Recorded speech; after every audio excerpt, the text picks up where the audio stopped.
Hello बच्चों।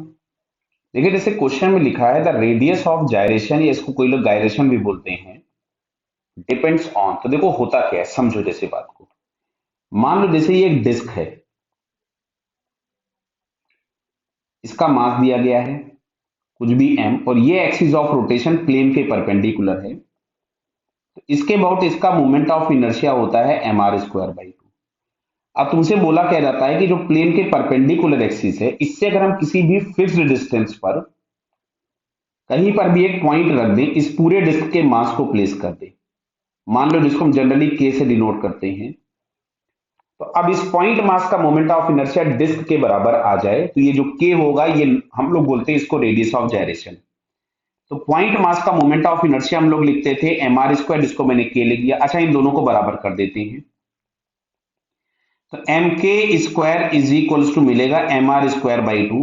मतलब radius of gyration for disc, समझो बात को, radius of gyration of disc perpendicular plane के परपेंडिकुलर एक्सिस और सेंटर से मास होने वाली जो एक्सिस है उसके अबाउट आया r/2। क्लियर। अच्छा दूसरा देखो, जैसे एग्जांपल और समझो।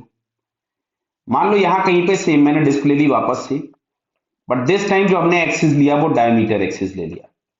तो डायमीटर एक्सिस के अबाउट डिस्क का मोमेंट ऑफ इनर्शिया हो गया mr²/4। फिर तुमने क्या बोला कि इसके सेंटर से हम किसी भी के डिस्टेंस पे, ये जो एक्सिस है इस एक्सिस से हमने किसी भी के डिस्टेंस पे फिर पार्टिकल प्लेस कर दिया, तो अब इसका मोमेंट ऑफ इनर्शिया हो जाएगा mk²। तो फिर से देखो यहां से हमको के क्या मिला, यहां से हमको मिल गया के बराबर r/2। तो अल्टीमेटली जो के दिख रहा है वो मास से डिपेंडेंट नहीं है, बराबर है मास के डिस्ट्रीब्यूशन से डिपेंडेंट है और एक्सिस ऑफ रोटेशन, समझ में आ रहा है ना कि एक्सिस ऑफ रोटेशन पे भी डिपेंडेंट है। क्यों, देखो सेम डिस्क का moment of radius of gyration यहां अलग आया एक्सिस के अबाउट और यहां अलग मिल गया। क्लियर। तो it depends on the nature of distribution of mass, मतलब डिस्ट्रीब्यूशन ऑफ मास एग्जैक्टली, और एक्सिस ऑफ रोटेशन। तो यहां पे हम लोगों को ये सेकंड और थर्ड आंसर दिख रहा है। क्यों, क्योंकि मास पे कहीं भी के की जो वैल्यू है मास डिपेंडेंट नहीं दिख रही है। क्लियर बेटा। Okay, all the best.